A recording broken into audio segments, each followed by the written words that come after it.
I'm in a good mood because I managed to find at the back of my drawers, my friend, you won't believe this, I managed to find some baked beans.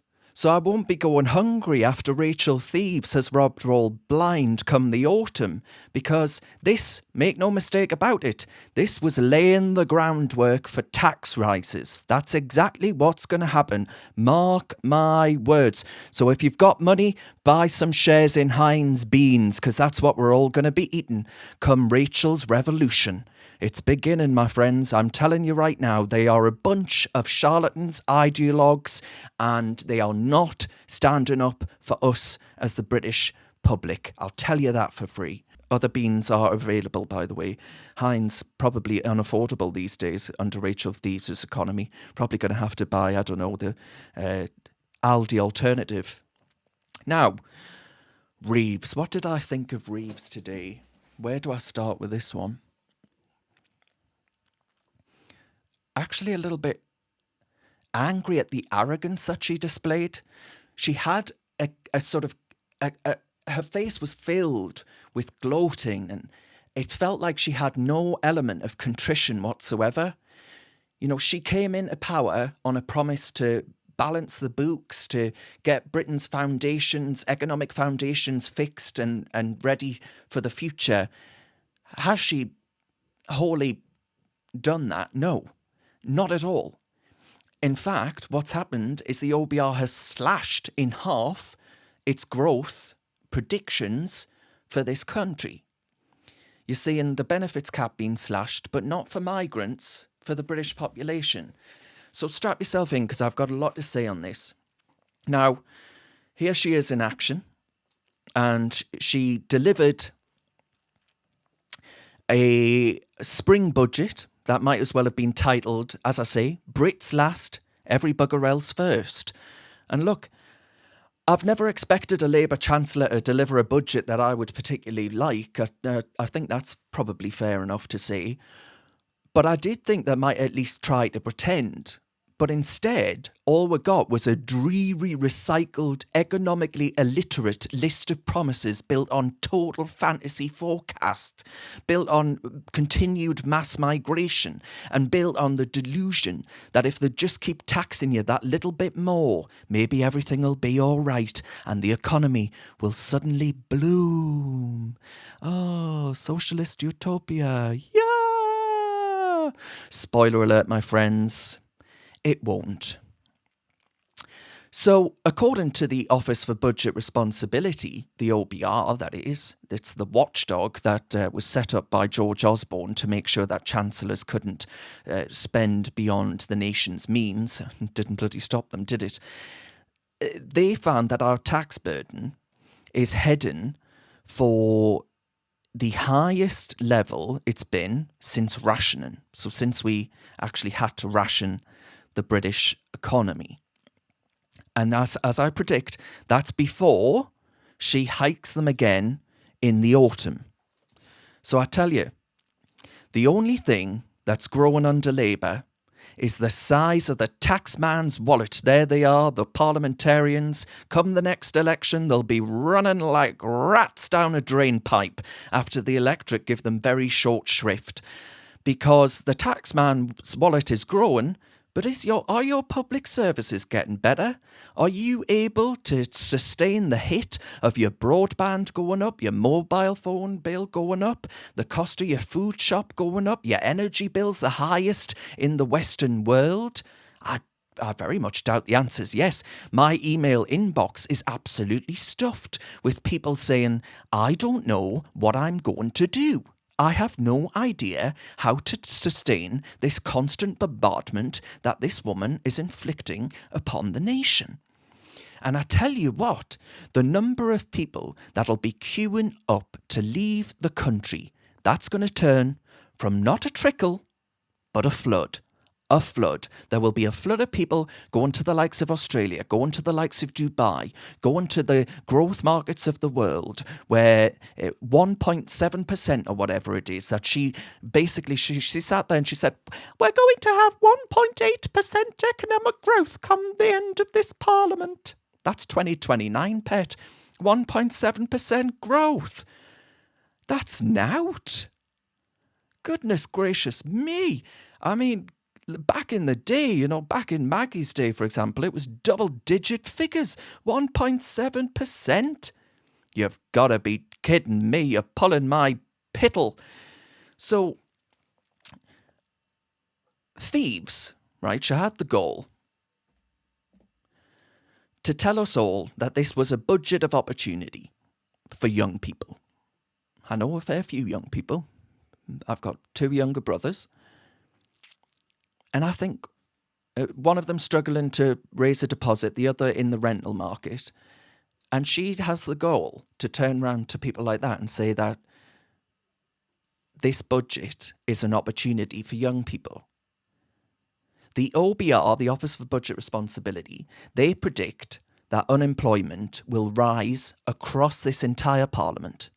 That's from now till 2029. This entire parliament, unemployment on the rise.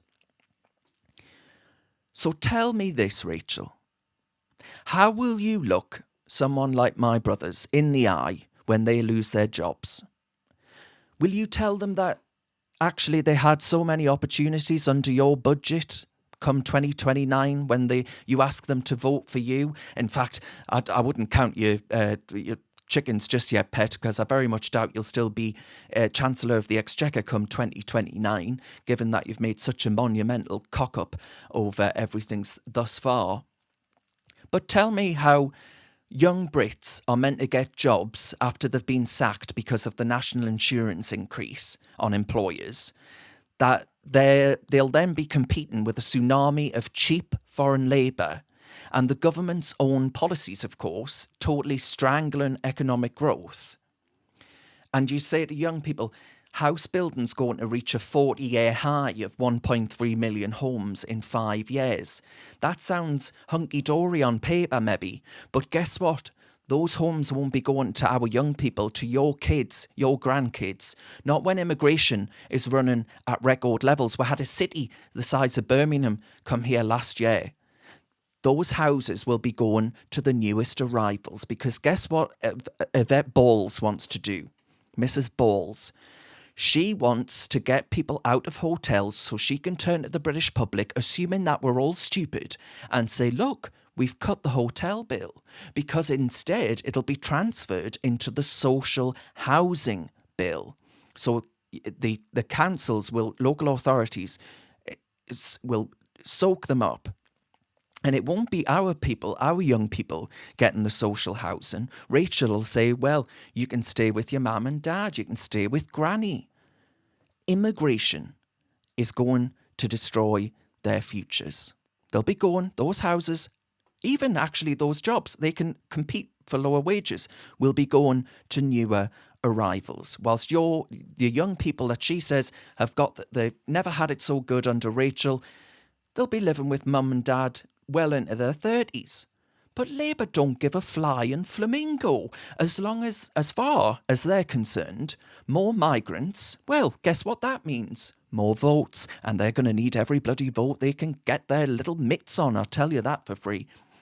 And then, because we haven't been mugged off enough already, she says, we're freezing the benefit system. But we're not going to freeze it, of course, for those in our country illegally.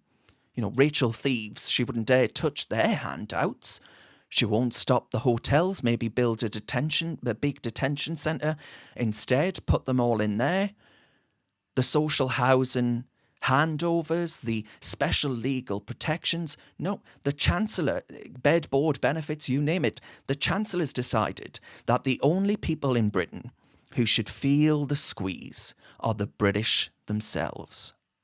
And the outrage here isn't the British families game in the system, though, you can definitely argue that ought to be addressed. I think, and I've known periods where very close family members have been out of work. Being in work is the best thing for a person. Having pride over your life, economic stability, financial opportunity, they are very important things that a person needs. I don't doubt that for a second. So, of course, it needs addressing. But are you seriously telling me that instead of addressing the tidal wave of foreigners flooding into Britain expressly to exploit our absurd generosity, you'll go for the British population instead? I have to say, it's not us, right? I actually said there, our absurd generosity. It's not us, is it? It's not us. We didn't ever consent to this. Quite the opposite, in fact. Starmer and co.